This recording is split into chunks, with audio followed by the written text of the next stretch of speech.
शिकारी और मृग परिवार। एक गांव में एक शिकारी रहता था जो पशुओं की हत्या करके अपने परिवार का पालन पोषण करता था। वो एक साहूकार का ऋणी था। ऋण न चुका पाने के कारण साहूकार ने उसे एक शिव मठ में बंदी बना लिया। संयोग से उस दिन महाशिवरात्रि थी।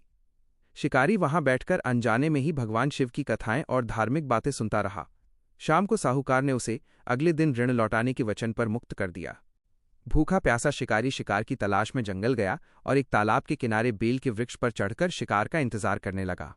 उस वृक्ष के नीचे एक शिवलिंग था जो पत्तों से ढका हुआ था, जिसका शिकारी को ज्ञान नहीं था। टहनियां तोड़ते समय शिकारी के हाथों से कुछ बेलपत्र शिवलिंग पर गिरे, जिससे अनजाने में ही उसका व्रत और प्रथम प्रहर की पूजा संपन्न हो गई। रात्रि का घटनाक्रम। प्रथम प्रहर। एक गर्भिणी मृगी तालाब पर आई।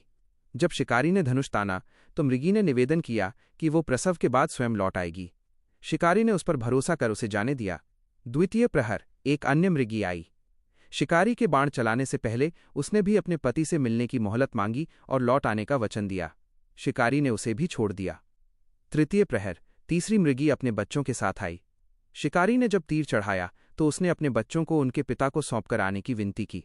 शिकारी को उस पर दया आ गई और उसने उसे भी जाने दिया। चतुर्थ प्रहर। अंत में एक बलशाली मृग आया। शिकारी को देख उसने कहा कि यदि शिकारी ने उसकी पत्नियों को मार दिया है तो उसे भी मार दे, और यदि वे जीवित हैं तो उसे एक बार उनसे मिलने दे। वो भी लौट आने की प्रतिज्ञा कर चला गया। पूरी रात जागने, भूखे रहने और अनजाने में शिवलिंग पर बेलपत्र चढ़ाने से शिकारी का हृदय पूरी तरह बदल चुका था। उसमें भगवत शक्ति का संचार हुआ और उसका हिंसक मन करुणा से भर गया। परिणाम।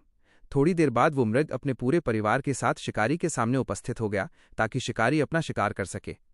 जंगली पशुओं की ऐसी सत्यनिष्ठा और प्रेम देखकर शिकारी की आंखों से आंसू निकल पड़े। उसने उस मृग परिवार को जीवन दान दे दिया। शिकारी की इस भक्ति और हृदय परिवर्तन से प्रसन्न होकर भगवान शिव ने उसे दर्शन दिए और शिकारी व मृग परिवार दोनों को मोक्ष की प्राप्ति हुई।